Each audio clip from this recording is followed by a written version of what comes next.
Hello everyone.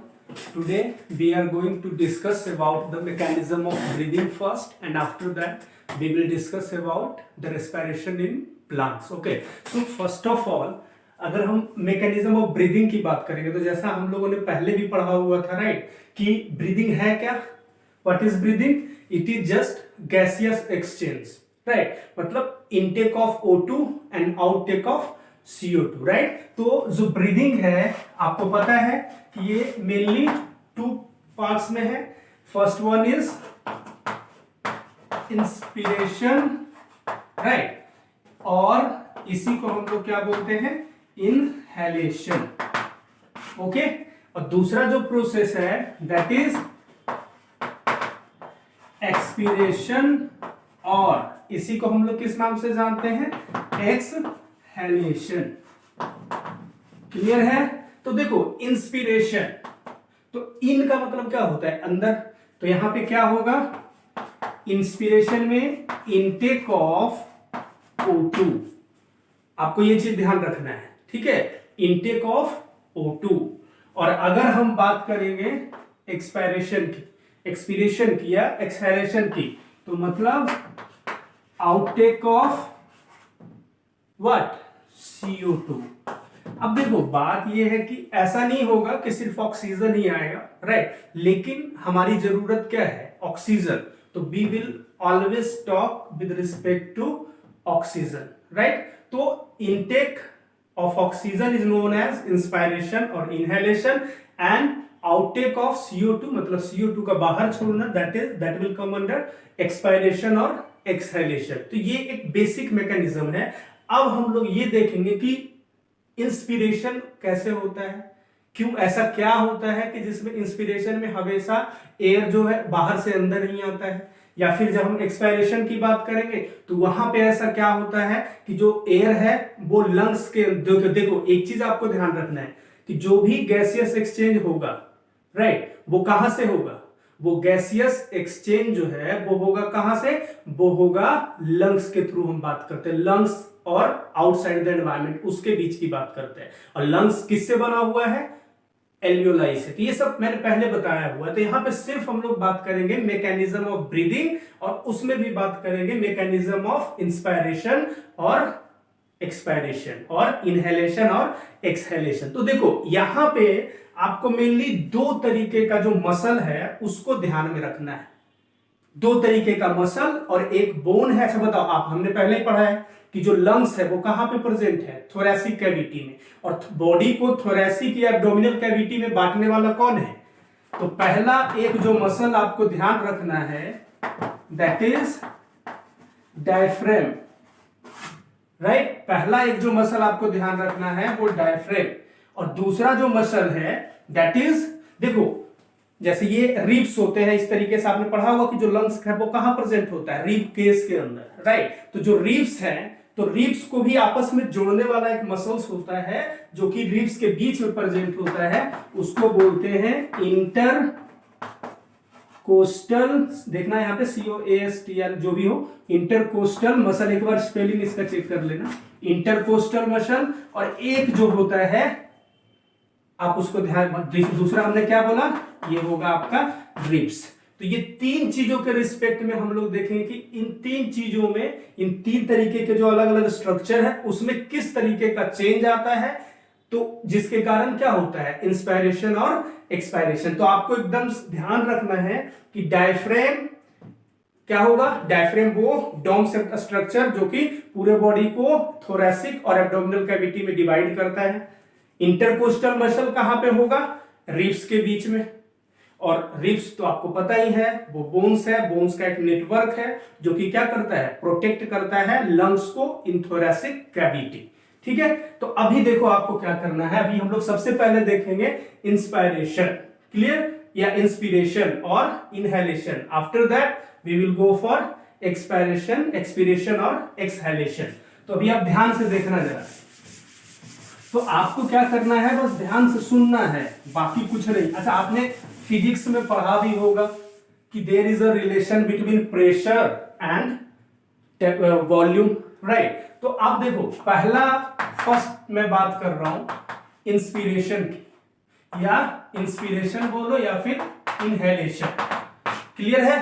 तो उसमें देखो क्या होता है, तीन जो मसल्स मैंने बताया था उसके रिस्पेक्ट में देखो। पहला जो मसल है डायफ्रेम, राइट। तो जो डायफ्रेम है वो नॉर्मली होता है किस तरीके से, इस तरीके का डोम शेप्ड होता है नॉर्मल, लेकिन ड्यूरिंग इंस्पिरेशन क्या होगा कि वो कॉन्ट्रैक्ट होगा। क्या होगा? वो कॉन्ट्रैक्ट एंड बिकम फ्लैट, और वो क्या हो जाएगा? फ्लैट हो जाएगा। तो ये चीज आपको ध्यान रखना है कि ड्यूरिंग इंस्पिरेशन डायफ्रेम में किस तरीके का चेंज आएगा। पहले वो नॉर्मल डोम शेप्ड का होता है, इसको बोलते हैं डोम शेप्ड, तो वो नॉर्मली ऐसा होता है, लेकिन ड्यूरिंग इंस्पिरेशन क्या हो जाएगा? कॉन्ट्रैक्ट हो जाएगा, और कैसा बन जाएगा? वो फ्लैट बन जाएगा, राइट। दूसरा, अगर हम बात करेंगे इंटरकोस्टल मसल की, राइट, इंटरकोस्टल मसल जो होगा, तो देखो आगे जब आप थोड़ा डिटेल में पढ़ोगे तो इंटरकोस्टल मसल भी दो तरीके का होता है, एक्सटर्नल इंटरकोस्टल और इंटरनल इंटरकोस्टल। तो उतने डिटेल में पढ़ने की हमें जरूरत नहीं है। तो जो इंटरकोस्टल मसल है, देखो जैसा आप सिंपल एक खुद से रियलाइज करो कि जैसे इंस्पिरेशन मतलब क्या, वो सांस को अंदर लेना। तो जैसे ही हम सांस को अंदर लेते हैं तो हमारा ये जो चेस्ट का वॉल्यूम है, चेस्ट आउटवर्ड मूव करता है कि नहीं? तो वो आउटवर्ड क्यों मूव करता है? क्योंकि हमारा जो रिब है वो राइज करता है, राइट। तो रिब राइज करेगा, और उसके लिए किस तरीके का चेंज आएगा इंटरकोस्टल मसल में? इंटरकोस्टल मसल भी क्या होगा? कॉन्ट्रैक्ट होगा। क्या होगा? कॉन्ट्रैक्ट। और अगर स्पेशली इसमें भी बात करेंगे तो external intercostal muscle mainly contract करता है, जिसके कारण रिब जो है राइज करेगा और बाहर की तरफ आएगा, राइट। तो सबके थर्ड जो है आपका रिब्स जो है, रिब्स क्या होगा? राइज करेगा, या हम बोल सकते हैं ये आउटवर्ड मूव होगा। बात समझ में आ रही है? डायफ्रेम कॉन्ट्रैक्ट हुआ, पहले डोम शेप था, फ्लैट हो गया। इंटरकोस्टल मसल कॉन्ट्रैक्ट हुआ, और उसमें भी कौन सा मेनली इंटरकोस्टल मसल कॉन्ट्रैक्ट हो रहा है? External intercostal muscle. और तीसरा क्या है? उस एक्सटर्नल इंटरकोस्टल मसल के कॉन्ट्रैक्ट होने के कारण रिब क्या हुआ? राइज हुआ, मतलब बाहर की तरफ आया, थोड़ा सा अपवर्ड मूवमेंट शो करेगा, एसेंड होगा, राइट। तो देखो ये तीनों जो इवेंट है वो देखो क्या चेंज लाता है, जिसके कारण इंस्पायरेशन होता है, इंस्पिरेशन होता है, उसको भी हम लोग देखते हैं। तो ये तीनों आपको, आप स्क्रीनशॉट ले लो या फिर आप इसको साथ में जो सुन रहे हो तो आप इसको लिखते भी जाना है। तो ये पहले अगर आता है आपका मैकेनिज्म ऑफ इंस्पिरेशन, तो ये तीनों चीज लिखना है, उसके बाद फिर आगे जो मैं बता रहा हूं उसको ध्यान दो जरा, ठीक है। तो ये तीनों चीज हुआ। अब देखो होगा क्या, अभी ध्यान से सुनो आप फिर से। तो देखो अब ध्यान से देखना, जैसे एक रफ डायग्राम है, आप इसको इस तरीके से ध्यान में रखो। यहां पे इस तरीके से क्या होगा? ये रिब्स होगा, इधर भी इस तरीके से क्या होगा? रिब्स होगा, राइट। ये डबल मेम्ब्रेन है, लेकिन मैंने समझाने के लिए बस बनाया है, तो आप ध्यान से सुनना। अब यहाँ पे ये क्या है? आपका नॉर्मल डायफ्रेम है। तो फर्स्ट ऑफ ऑल इंस्पिरेशन में क्या होता है? डायफ्रेम चला गया नीचे की तरफ, राइट। ये रिब्स जो है ये बाहर की तरफ आ जाएगा, राइट। ये रिब्स बाहर की तरफ आ गया, तो ये सारा इस तरीके का मूवमेंट शो करता है, ध्यान देना जरा। तो जो भी क्या बोला, डायफ्रेम कॉन्ट्रैक्ट करता है, पहला चीज। ये पहले डोम होता है, तो ये कैसा हो जाएगा? ये फ्लैट हो जाएगा। ये जो आपका रिब्स है वो बाहर की तरफ आता है, राइट।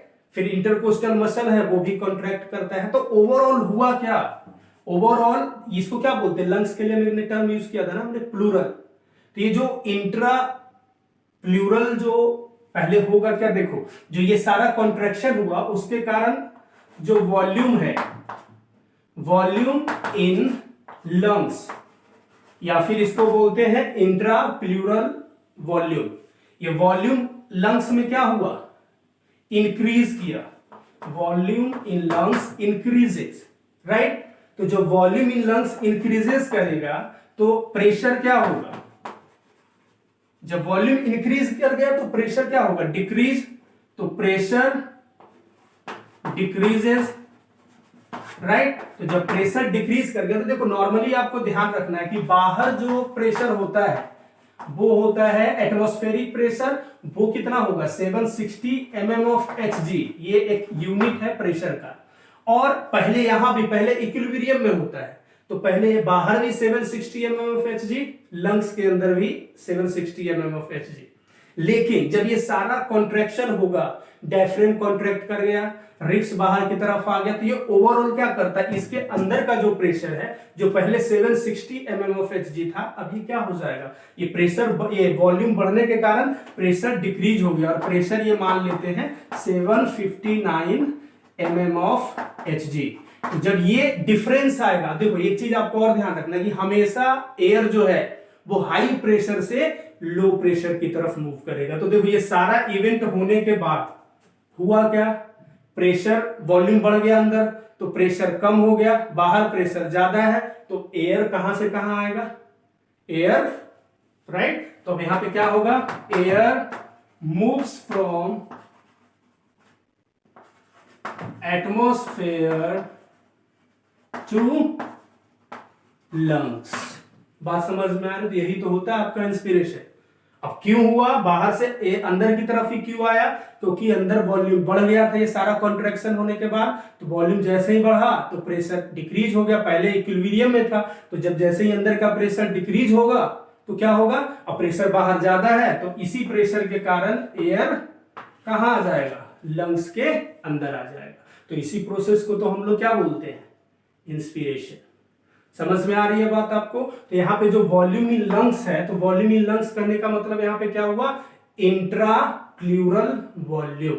तो वॉल्यूम इंक्रीज, प्रेशर डिक्रीज, और इसी डिक्रीज इन प्रेशर मतलब प्रेशर ग्रेडियंट के कारण, ग्रेडियंट मतलब होता है डिफरेंस इन प्रेशर, तो इसी प्रेशर डिफरेंस के कारण प्रेशर जहां पे ज्यादा होगा वहां से कम की ओर एयर मूव कर जाएगा, ठीक है। और इसी का जस्ट अपोजिट कहां पे होगा, इसी का जस्ट अपोजिट होगा आपका एक्सपायरेशन में या फिर एक्सहेलेशन में, ठीक है। तो अब देखते हैं एक्सहेलेशन क्या है। एकदम आसान सा है, अब आपको इसमें ज्यादा दिमाग लगाने की जरूरत नहीं है, एकदम सिंपल सा है। बस अगर आता है आपके बोर्ड एग्जाम में इस तरीके से कुछ, तो आप आसानी से इसको कर सकते हो, ओके। तो अभी देखो सेकेंड जो इवेंट है वो कौन सा है, एक्सपायरेशन, और इसी को हम लोग क्या बोलते हैं, एक्सहेलेशन, ठीक है। तो आपको ध्यान देना है कि सबसे पहले इंस्पिरेशन में क्या हुआ था, आपको ध्यान रखना है कि इंस्पिरेशन में क्या होना है, एयर को अंदर जाना था, तो वो सारा वॉल्यूम बढ़ाने का काम किया, तो वॉल्यूम कैसे बढ़ेगा, जब कॉन्ट्रैक्शन होगा। अब यहां पे क्या होगा, एक्सपायरेशन कब होगा, जब अंदर का वॉल्यूम कम तो प्रेशर ज्यादा, तो अंदर प्रेशर ज्यादा बाहर प्रेशर कम, तो एयर अंदर से बाहर जाएगा। तो उस टाइम में क्या होगा, जस्ट उसका अपोजिट हो जाएगा। जब यहां पे हम बात करेंगे डायफ्रेम की, तो ये वहां पे कॉन्ट्रैक्ट किया था, यहां पे क्या हो जाएगा, रिलैक्स, और जब रिलैक्स होगा तो ये फिर से कैसा हो जाएगा, डोम शेप, कैसा हो जाएगा, ये डोम शेप। लेकिन जब हम बात करते हैं इंस्पिरेशन में, तो वहां पे कैसा हो गया था, फ्लैट, क्योंकि वहां पे कॉन्ट्रैक्ट किया था।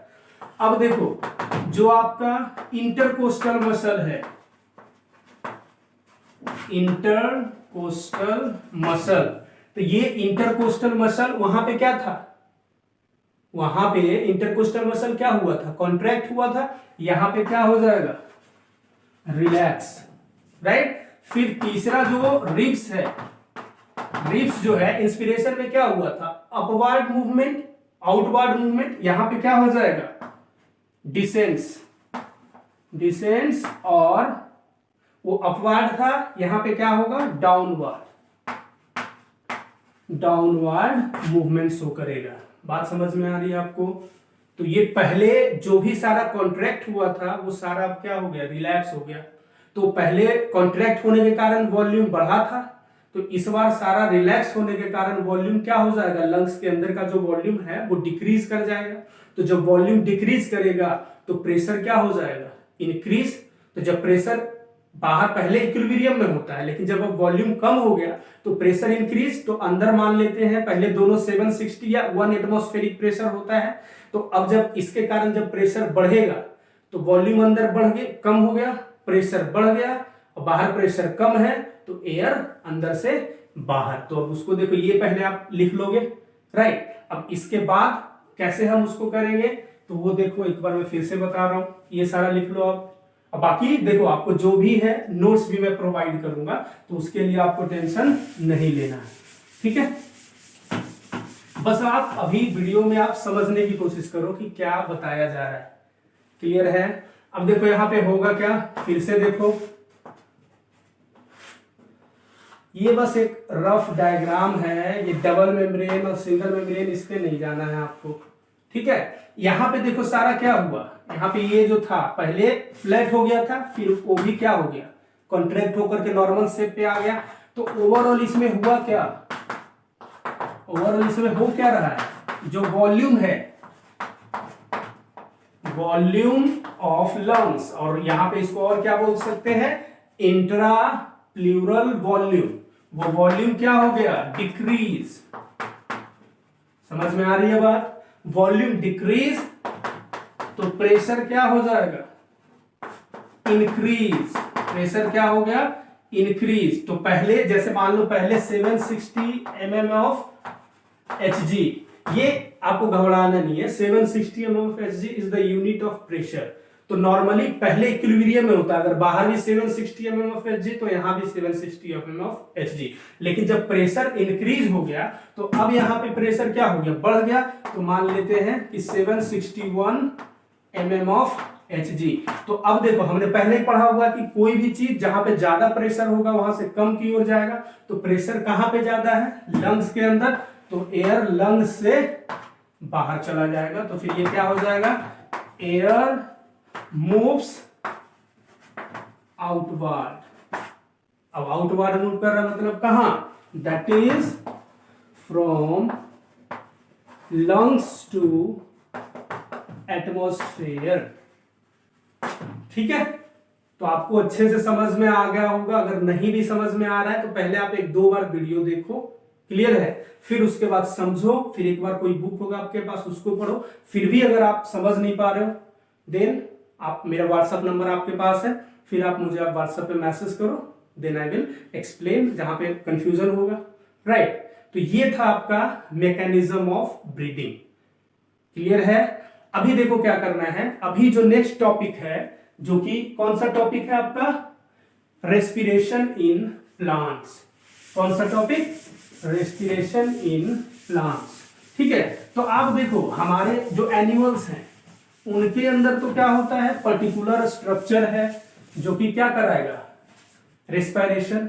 लेकिन प्लांट के अंदर इस तरीके का कुछ भी नहीं होता, ठीक है। प्लांट के अंदर इस तरीके का कोई स्ट्रक्चर नहीं होता कि हाँ वहां भी लंग्स होगा या वहां भी इस तरीके का कोई स्ट्रक्चर होगा, वहां पे ऐसा कुछ नहीं होता है। तो वहां पे कुछ पर्टिकुलर पार्ट है जहां से कि सिंपल गैसियस एक्सचेंज होता रहता है, और वो पार्ट मेनली है कौन सा, तो वो पार्ट है आपका 3, रूट, स्टेम एंड लीव्स।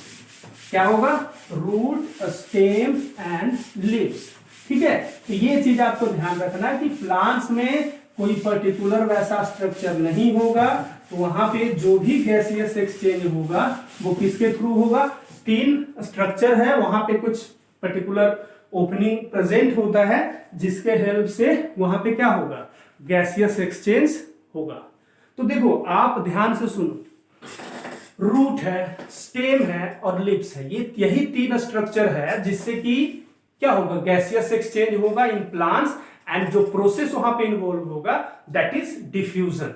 और डिफ्यूजन तो हमें पता है, डिफ्यूजन क्या होता है कि the movement of solid, liquid और gaseous particle from their higher concentration to lower. मतलब जहां पे जो चीज ज्यादा होगा वहां से कम की ओर जब मूव करेगा तो उसको उसको क्या बोलेंगे, डिफ्यूजन। तो यहां पे जो रेस्पिरेशन इन प्लांट होगा, या फिर यहां पे जो एक तरीके से ब्रीदिंग हो रहा है प्लांट में, ब्रीदिंग मतलब क्या, गैसियस एक्सचेंज, तो वो जो होगा वो 3 स्ट्रक्चर से होगा, रूट, स्टेम, लीफ, क्लियर है। तो देखो जब रेस्पिरेशन प्लांट के अंदर हम बात करेंगे तो इसमें ज्यादा है नहीं, तो रेस्पिरेशन इन प्लांट जो होगा वो किस प्रोसेस से होगा, डिफ्यूजन। कौन से प्रोसेस से, डिफ्यूजन। और वहां पे मेनली होगा किन किन स्ट्रक्चर के हेल्प से, तो देखो रूट, स्टेम, लिप्स। क्लियर है?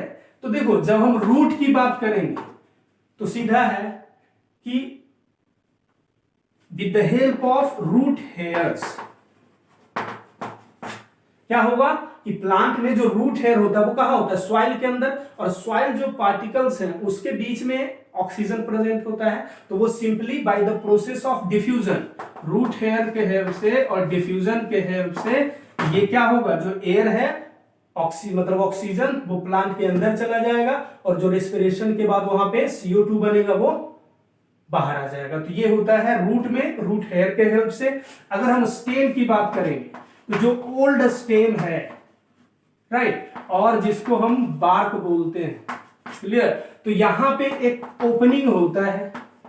जो ओल्ड स्टेम्स होंगे ना वहां पे एक ओपनिंग होगा और उस ओपनिंग को हम लोग बोलते हैं लेंटिसेल्स, राइट। और इसी लेंटिसेल के हेल्प से क्या होगा, वहां पे गैसियस एक्सचेंज होगा। जस्ट जैसे यहां पे डिफ्यूजन से हो रहा है वहां भी होगा, स्टेम के अंदर भी। लेकिन स्टेम के अंदर जो गैसियस एक्सचेंज होगा वो सारे हर तरीके के प्लांट में नहीं, हर तरीके के स्ट्रक्चर में नहीं होगा।